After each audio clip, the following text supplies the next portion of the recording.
Alright, welcome to part 5 and probably the final part of this lessons on how to improv.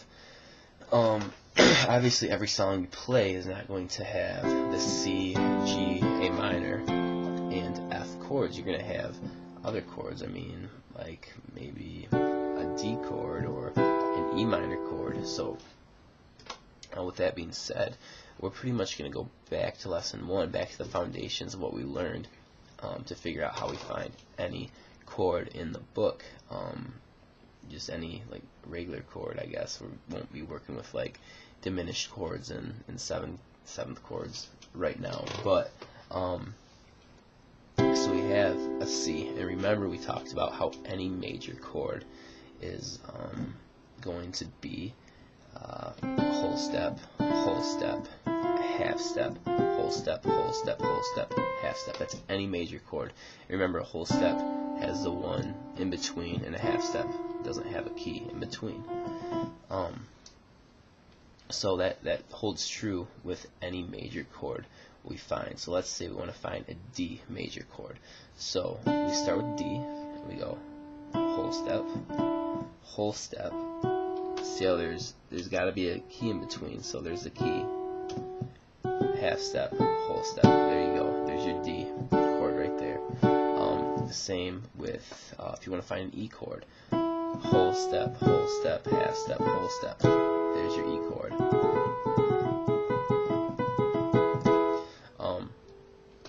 So you can do that with anything, and the same goes true with just follow the steps over, but do it with an E. Find your E and learn how to play a broken chord. Learn the different variations of an E chord.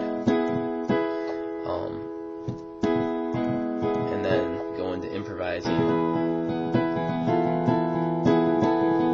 around the E chord. So that holds true with any major key.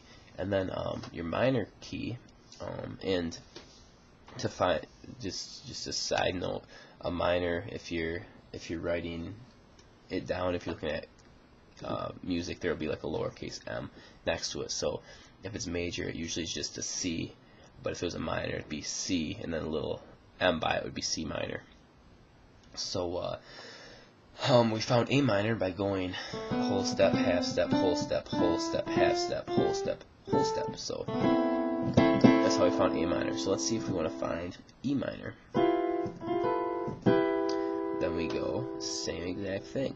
Whole step, half step, whole step, whole step. There's your E minor. Same thing with anything you want to find. D minor. Do your whole step, half step, whole step, whole step. There's your D minor chord. So work with those, and then you'll be able to look at music that just has chords to it, and you'll be able to play anything, and you'll be able to improvise around anything.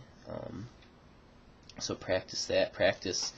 Maybe get like a sheet with like a box next to it, and say, all right, C. You want to learn C and all the inversions. So C.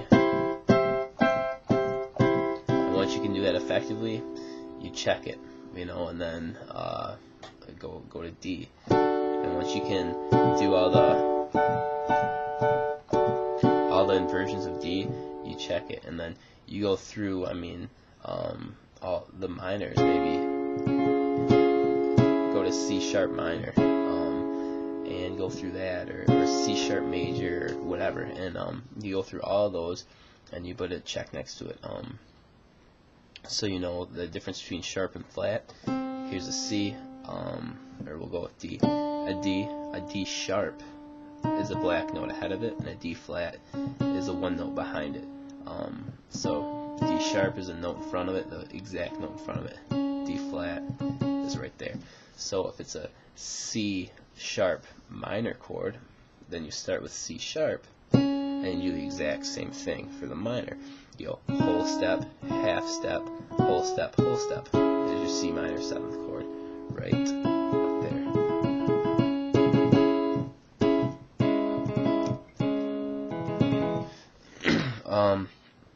So yeah, there's some other stuff you can work on there and keep practicing, like I said before, and before you know it, you'll be able to effectively look at chord music and improvise and pretty much play anything. So keep practicing, and I hope you enjoyed these videos. I really hope they helped you.